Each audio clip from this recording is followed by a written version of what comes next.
Le texte qui est devant nous, c'est une suite, parce qu'on est dans une suite sur la belle histoire du prophète Élie dans une période tellement sombre.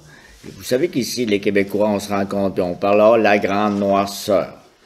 La grande noirceur, ça finit quand je suis né. Ça finit vers les années 60. Mais la période d'Élie est, je dirais, une noirceur beaucoup plus profonde. Et je vais lire ce matin dans 1 Roi 18, du verset 30 au 40. Et nous allons demander que l'Esprit qui a descendu cette fois-là revienne sur nous. Élie dit alors à tout le peuple, « Approchez-vous de moi. » Tout le peuple s'approcha de lui. Élie répara l'autel de l'Éternel qui avait été démoli. Il prit 12 pierres, d'après le nombre des tribus issues des fils de Jacob, l'homme auquel l'Éternel avait dit, « Tu t'appelleras Israël. » Avec ces pierres, il reconstruisit un autel au nom de l'Éternel. Il fit autour de l'autel un fossé pouvant contenir une quinzaine de litres. Il arrangea le bois, coupa le taureau en morceaux et le plaça sur le bois. Puis il dit, « Remplissez d'eau 4 cruches et versez-les sur l'holocauste et sur le bois. » Il dit, « Faites-le une deuxième fois. » Et ils le firent une deuxième fois. Il dit, « Faites-le une troisième fois. » Et ils le firent une troisième fois. L'eau coula tout autour de l'autel et l'on remplit aussi d'eau le fossé. Au moment de la présentation de l'offrande, le prophète Élie s'avança et dit, « Éternel, Dieu d'Abraham, d'Isaac et d'Israël, que l'on sache aujourd'hui que c'est toi qui es Dieu en Israël, et que moi je suis ton serviteur, et j'ai fait tout cela sur ton ordre. Réponds-moi, Éternel, réponds-moi, afin que ce peuple reconnaisse que c'est toi, Éternel, qui es Dieu, et que c'est toi qui ramènes leur cœur vers toi. » Le feu de l'Éternel tomba alors. Il brûla l'holocauste, le bois, les pierres et la terre, et il avala l'eau qui était dans le fossé.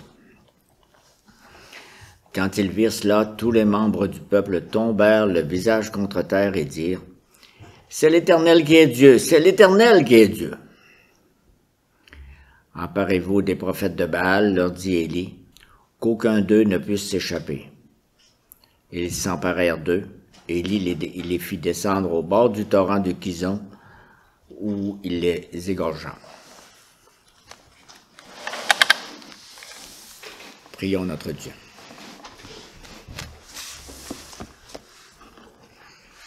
Oui, Seigneur notre Dieu, c'est ta parole que nous avons lue, et nous voulons te recevoir à travers cette parole dans nos cœurs, dans le peuple, dans notre Église. Et Seigneur, c'est un temps difficile avec des paroles difficiles qu'on a de la peine à accepter aujourd'hui, Seigneur. Nous demandons ton Esprit Saint. C'est son œuvre qui est dans ce texte. Et il veut continuer son œuvre dans nos cœurs. Nous l'implorons qu'il vienne le faire en Jésus, ton Fils. Amen. Vous êtes en vacances. Il y a des amis qui vous ont invité à passer quelques jours chez eux, dans leur maison, et vous occupez le sous-sol de leur maison. Petit problème, il n'y a pas de miroir dans le sous-sol.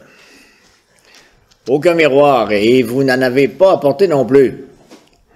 Ce qui veut dire que vous vous levez le matin et vous ne pouvez pas savoir clairement quelle allure vous avez pour monter déjeuner. Un miroir, c'est important pour voir notre apparence extérieure, pour voir s'il y a quelque chose à corriger dans notre visage.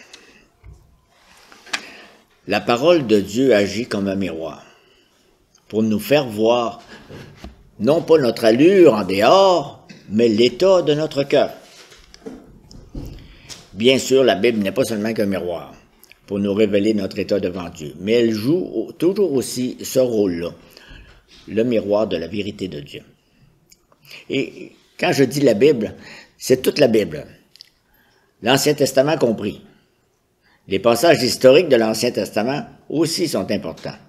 Ces récits ne sont pas juste des vieilles histoires, mais ce sont des histoires d'actualité.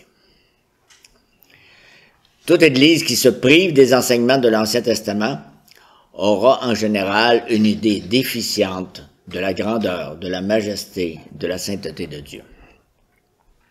C'est pourquoi nous continuons ce matin de nous émerveiller devant l'œuvre de l'Éternel Dieu en faveur de son peuple à travers son serviteur, le prophète Élie. Ça fait plusieurs dimanches qu'on est là-dessus et nous allons continuer. Et nous arrivons à la deuxième partie de cet épisode qu'on appelle le défi du mont Carmel. On a quelques monts Carmel là, au Québec, là, mais ils ne sont pas comme celui-là. Donc, ça veut dire que le mont Carmel est un endroit important parce qu'il rappelle des faits importants. C'est avec l'aide de 5 mots qui commencent tous par la lettre P que nous allons considérer ensemble ce texte très important. Et ces 5 mots, c'est préparation, prière, preuve, prostration et punition. Restez jusqu'à la fin. D'abord, la préparation. La préparation du sacrifice d'Élie est décrite dans les premiers versets, premiers versets, 30 à 35. Je lis le verset 30. Élie dit alors à tout le peuple, « Approchez-vous de moi. » Et tout le peuple s'approcha de lui. Élie répara l'autel de l'Éternel qui avait été démoli. Qui avait renversé cet autel-là?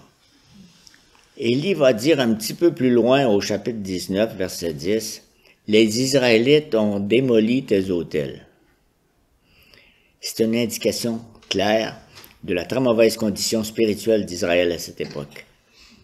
On avait préféré rendre un culte à d'autres dieux que le Dieu d'Israël.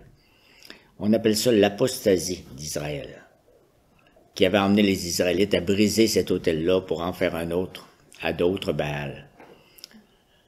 Le lieu d'adoration du vrai Dieu était en pagaille parce que le cœur du peuple de Dieu était en pagaille. Le peuple a brisé l'alliance. Élie reconstruit donc l'autel correctement, selon les normes du Seigneur. Et la réconciliation peut se faire, mais à l'autel de l'Éternel, avec un sacrifice qui sera agréable par l'Éternel. Dieu est plein de grâce, donc il invite les transgresseurs de l'Alliance à revenir à lui. Refaites les sacrifices pour revenir dans l'Alliance. Il aurait pu faire comme on a lu tantôt dans le Genèse 19. On va continuer dans les versets 31 et suivants. Élie prit 12 pierres, d'après le nombre des tribus issues des fils de Jacob, l'homme auquel l'Éternel avait dit, « Tu t'appelleras Israël ». Avec ces pierres, il reconstruisit un autel au nom de l'Éternel. Il fit autour de l'autel un fossé pouvant contenir une quinzaine de litres. 12 pierres pour 12 tribus. Ça rappelle au peuple d'Israël qu'Israël appartient à Dieu par promesse d'alliance. Ça symbolise aussi la réunification de la nation qui avait été divisée après la mort du roi Salomon. Après la mort du roi Salomon, il y avait 10 tribus au nord, Israël, il y avait 2 tribus au sud, Juda, mais Élie, il arrive, il dit, ça va être 12. On est tous ensemble.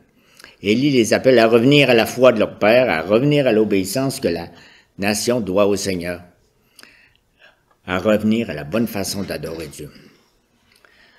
Donc Élie bâtit un autel au nom de l'Éternel. Le prophète de Dieu reconstruit l'autel de Dieu pour le peuple de Dieu, au nom de Dieu. Mais ce n'est pas tout ce que Élie fait. Le récit ne s'arrête pas au verset 32. Nous avions vu précédemment, dans les versets 19 à 29, qu'Élie avait été bon joueur et avait en quelque sorte donné l'avantage aux ennemis. Vous savez, là, les 800 quelques prophètes de Baal, il dit, commencez donc, et je vais vous donner plus de temps, puis vous pourrez réussir à faire venir le feu. Nous voyons ici au verset 33, 34, 35, qu'il se donne à lui-même un handicap. Il y arrangea le bois en 33, coupa le taureau en morceaux, le plaça sur le bois. Puis il dit, remplissez d'eau 4 cruches et versez-les sur l'holocauste et sur le bois. Il dit ensuite, faites-le 2e fois. Ils le firent une 2e fois. Il a dit, faites-le une 3e fois. Ils le firent une 3e fois. L'eau coula tout autour de l'autel et l'on remplit aussitôt le feu. Un peu étrange, n'est-ce pas? Quand vous recevez des invités chez vous et que vous vous apprêtez à allumer un feu sur un barbecue, est-ce que vous sortez votre boyau d'arrosage pour arroser le foyer, le bois, une quinzaine de minutes avant d'allumer? Ça ne fonctionne pas, là. Élie était quand même bien avisé que lorsque Dieu fait un miracle, il y a tout le temps des gens qui doutent. Ah! Ça se peut-il que ça soit, il y a un truc là-dedans. Élie fait tout ce qu'il peut pour faire ressortir l'origine surnaturelle, l'origine divine et toute puissante de Dieu. C'est pour rendre le miracle encore plus glorieux et impressionnant. Tout le monde pouvait bien voir à quel point l'autel était détrempé et il se disait probablement, le feu ne pourra jamais brûler son sacrifice. Il avait fait un lac et il avait fait le feu comme une île au milieu d'un lac. C'est bizarre, mais c'est comme si le Seigneur doit se faire connaître à nouveau à son peuple. C'est comme si le Seigneur s'adressait à des gens qui ne l'avaient jamais connu, puis qui ont dit que ça prend une œuvre extraordinaire pour que nous t'écoutions.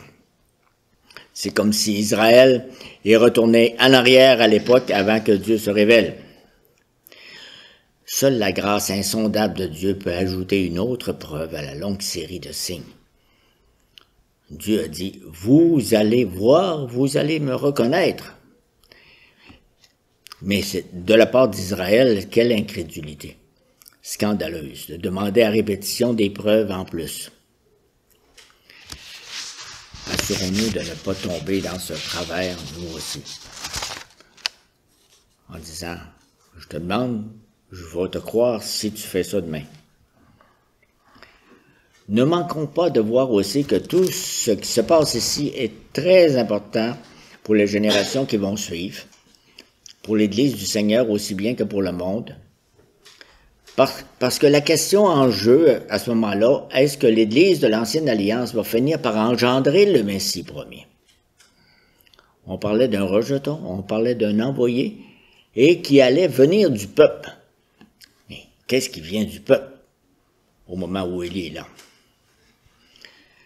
Est-ce que l'œuvre rédemptrice de Dieu sera bloquée et le courant de la révélation gracieuse à partir d'Abraham sera asséché? C'est très, très important d'avoir une idée du fil de la promesse de l'Alliance. On est rendu à la deuxième partie, le deuxième P pour la prière. Une fois la préparation terminée, Élie prie. Notez bien la beauté, la simplicité de la prière, au verset 36, 37. Au moment de la présentation de l'offrande, le prophète Élie s'avança et dit, « Éternel, Dieu d'Abraham, d'Isaac et d'Israël, que l'on sache aujourd'hui que c'est toi qui es Dieu en Israël, et que moi je suis ton serviteur, et j'ai fait tout cela sur ton ordre. Réponds-moi, Éternel, réponds-moi, afin que ce peuple reconnaisse que c'est toi, Éternel, qui es Dieu, et que c'est toi qui ramènes leur cœur vers toi. » C'est fini. C'est tout. Ça dit tout ce qu'il fallait dire. La prière d'Élie dure combien de secondes? Pas de minute. Les prophètes de Baal avaient prié plusieurs heures sans succès. Et l'efficacité de la prière d'Élie ne dépend pas de sa longueur, du grand nombre de mots, de son éloquence, de sa beauté, ou tout ce qu'il y a autour du spectacle. L'efficacité de sa prière ne réside pas dans la prière elle-même, mais dans le Dieu gracieux qui entend cette prière. Dieu entend et exauce ses bien-aimés qui se confient en lui. La préparation et la prière d'Élie contrastent beaucoup avec ce qu'on avait fait avec ce que les prophètes de Baal avaient fait. Ce qu'on avait vu la dernière fois. Puis vous connaissez très bien l'histoire. Avec eux, il y avait eu ce qu'on pourrait appeler du spectaculaire. Les gens présents ont dû, pour la plupart, être impressionnés. C'était une grande chorégraphie avec effets spéciaux, des danses, des lances, des épées, même du sang et tout le reste. Vraiment, il y avait de quoi assister à ça. Et ils étaient presque 1000 acteurs. Et ce show avait duré presque 6 heures, pour les résultats que vous connaissez. Il y a un auteur chrétien, luthérien, compositeur, Félix Mendelssohn, qui a créé un grand oratorio qu'il a intitulé Élie. Et dans cet oratorio, le chœur chante en cascade précipitée « Ô Baal, réponds-nous » longtemps, mais jamais il n'y a aucune réponse. Oui, humainement parlant, ça devait être très impressionnant, le spectacle des prêtres de Baal. Mais Dieu regarde au cœur, et ce qui peut sembler extraordinaire à l'extérieur peut être complètement vide à l'intérieur. Le fanatisme religieux n'est pas un signe de vie spirituelle. C'était particulièrement vrai dans ce cas précis, puisque les prophètes de Baal n'adoraient pas le Dieu vivant.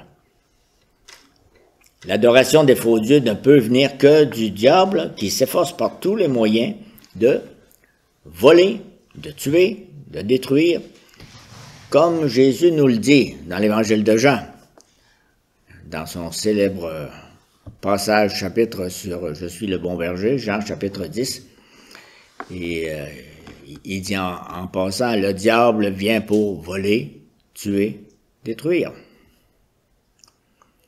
Certains disent « Peu importe qui on adore, pourvu qu'on adore ».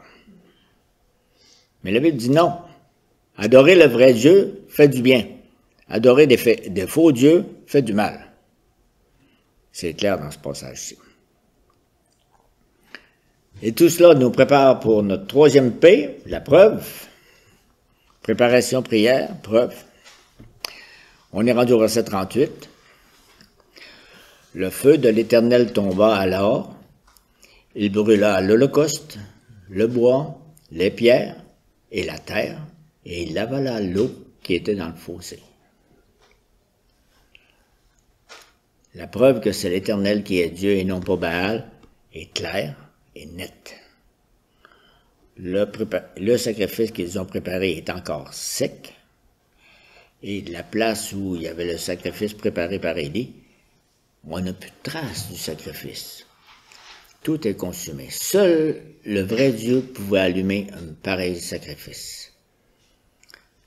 La prouesse pyrotechnique nécessaire pour allumer ce taureau était bien au-delà des capacités d'Élie. Ça prenait beaucoup plus que l'allume-feu de notre barbecue pour allumer ce feu-là. Mais, comme on a chanté avec les enfants tantôt, rien n'est impossible à Dieu. Mon Dieu est puissant. Le feu de l'Éternel tomba, alors il brûla l'holocauste, le bois, les pierres, la terre et l'eau. Il avala l'eau qui était dans le fossé. C'était pas juste un petit feu qui est descendu pour brûler le sacrifice, le taureau, mais une puissante conflagration. Tout est consumé. Il reste plus de taureau, plus de bois, plus de pierre, plus d'eau. Il reste rien. La courte prière d'Élie produit en un instant ce que les prières de plusieurs centaines de prophètes déchaînés n'avaient pas réussi à faire pendant toute la journée.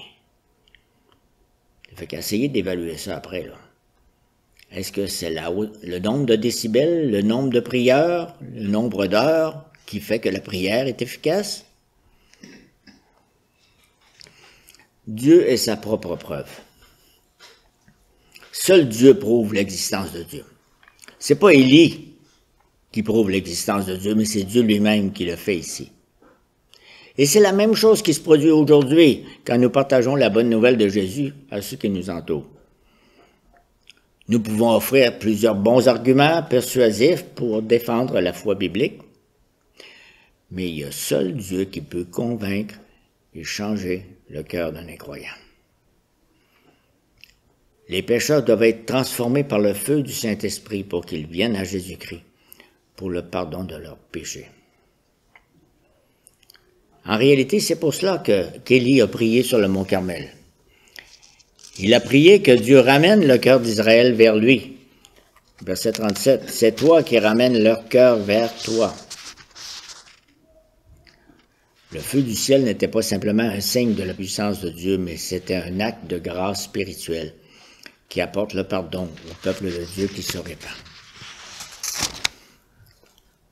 Je passe à un autre exemple de l'histoire plus récente. Le brillant mathématicien et philosophe Blaise Pascal a écrit ceci pour raconter sa conversion à Jésus-Christ alors qu'il avait 30 ans. Il dit, « En l'an de grâce 1654, lundi le 23 novembre de 10h30 du soir jusqu'à minuit 30, le feu est descendu. Dieu d'Abraham, Dieu d'Isaac, Dieu de Jacob, et non pas le Dieu des philosophes et des savants. Certitude, joie, paix, Dieu de Jésus-Christ. » Dieu a fait ce soir-là pour Blaise Pascal ce que savants et philosophes ne pouvaient pas faire. Prouver Dieu en donnant à Pascal le feu de l'Esprit Saint. C'est un témoignage très intéressant parce que Blaise Pascal, c'est pas le dernier venu là, mais il dit, Dieu est arrivé à moi par un autre chemin que celui que je préparais pour lui. Notre responsabilité là-dedans, elle est d'identifier les idoles de notre culture et de confronter les gens pour les mettre devant un choix à faire entre le vrai Dieu et les faux dieux. Ce qu'Élie a fait sur le mont Carmel. Et après avoir fait ça, nous prions pour ces personnes, demandant que le feu du Saint-Esprit descende et change leur cœur. Nous parlons et nous prions. Dieu sauve qui il veut quand il veut. Préparation, prière, preuve, prostration. Qu'est-ce que ça vient dire? Ce mot-là n'est pas dans nos Bibles, je crois. Ça signifie l'action de se coucher en avant, de s'étendre au sol, la tête sur le sol. Et c'est ce qu'on voit au verset 39. Quand ils virent cela, tous les membres du peuple tombèrent le visage contre terre et dirent, « C'est l'Éternel qui est Dieu, c'est l'Éternel qui est Dieu. » Si vous avez un peu de souvenir, là, c'est assez nouveau ce qui se passe là.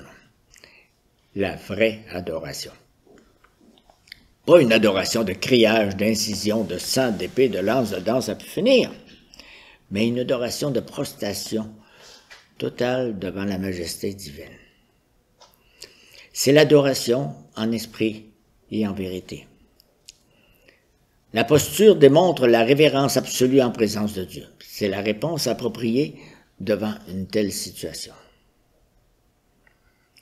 C'est aussi une adoration en vérité parce que les mots qui sortent de la bouche du peuple sont des paroles de vérité. Vous vous rappelez, si vous avez suivi un peu l'histoire des pages précédentes, au début de la confrontation, le peuple n'avait rien à dire à Élie. Il restait silencieux. Élie, lui, avait dit, « Jusqu'à quand aurez-vous un comportement boiteux? » Et le peuple a répondu, « Rien. » Le silence inexcusable du doute. Mais maintenant, ils ont retrouvé la parole. « C'est l'Éternel qui est Dieu, c'est l'Éternel qui est Dieu. » Vous voyez la transformation, la conversion du peuple, le retour à leur Dieu. C'est l'un des moments les plus sublimes de l'histoire israélite. Celui où la manifestation glorieuse de la grandeur de Dieu arrache enfin au cœur du peuple stupéfait le cri d'adoration qui aurait dû être l'âme de sa vie entière. Quand vous voyez quelqu'un qui s'est écarté du chemin de la foi et que tout à coup vous le voyez un matin crier comme ces gens-là, c'est l'Éternel qui est Dieu. Tu dis, Cet esprit passe, c'est certain. Le feu qui descend du ciel prouve que c'est l'Éternel qui est Dieu. Le Dieu d'Élie est un feu dévorant, comme nous lisons dans Deutéronome 4. C'est le même Dieu qui avait envoyé le feu sur Sodome et Gomorrhe, nous l'avons lu tantôt. Le même Dieu qui est apparu à Moïse dans le feu du buisson ardent, Exode chapitre 3. Le même Dieu qui avait conduit les enfants d'Israël par une colonne de feu la nuit. On a parlé tantôt du passage de la sortie de l'Égypte. Mais il y avait eu le feu à chaque nuit. Comptez combien de fois ils ont vu le feu. Chaque nuit durant 40 ans. C'est le même Dieu qui avait consumé l'offrande d'Aaron dans le livre de Lévitique. Le même Dieu qui avait détruit Nadab et Abihu par le feu parce qu'ils n'avaient pas voulu suivre les consignes du Seigneur. Il y en avait deux qui avaient dit, nous autres, on sait comment faire, on va le faire le sacrifice. Non, c'est pas à eux à le faire. Le même Dieu qui avait envoyé le feu du ciel lorsque Salomon avait terminé la construction du temple. Notre lecture de tantôt. Probablement que Salomon avait déjà tout prévu pour allumer le sacrifice. Il avait construit le temple majestueux. Mais c'est Dieu qui a dit, c'est à moi ça. Vous allez le voir, le savoir. Préparation, prière, preuve, prostration, punition. Il ne faut pas rester prostré indéfiniment, il faut aussi agir. Regardez bien le verset 40. Emparez-vous des prophètes de Baal, leur dit Élie, qu'aucun d'eux ne puisse s'échapper. Et ils s'emparèrent d'eux, Élie les fit descendre au bord du torrent de Kison, où il les égorgea. Habituellement, on ne commence pas notre lecture de la Bible avec quelqu'un par ce passage. C'était le commandement de Dieu de faire une chose pareille. Élie n'a pas décidé que sa loi prescrivait que quiconque entraînait le peuple à abandonner le Seigneur et à adorer des faux dieux devait être mis à mort. Ça vient du Deutéronome, un peu avant Élie, Deutéronome chapitre 13. Il faut faire un peu attention ici, là, parce qu'on dit, il ne faut pas rejeter ce que Élie fait en mettant à mort les prophètes et dire que Jésus, lui, n'aurait jamais fait ça. Dire que Jésus n'a jamais versé le sang, Jésus est bien meilleur que Élie. Une telle opposition est complètement fausse et révèle qu'on ne regarde qu'un aspect de l'œuvre de Jésus. On rappelle son humiliation lorsqu'il est venu donner, lui, sa vie, comme on a lu tantôt en rançon. Je ne suis pas venu pour servir, mais donner ma vie. Mais maintenant, Jésus n'est plus humilié, le serviteur humilié, il est le roi exalté.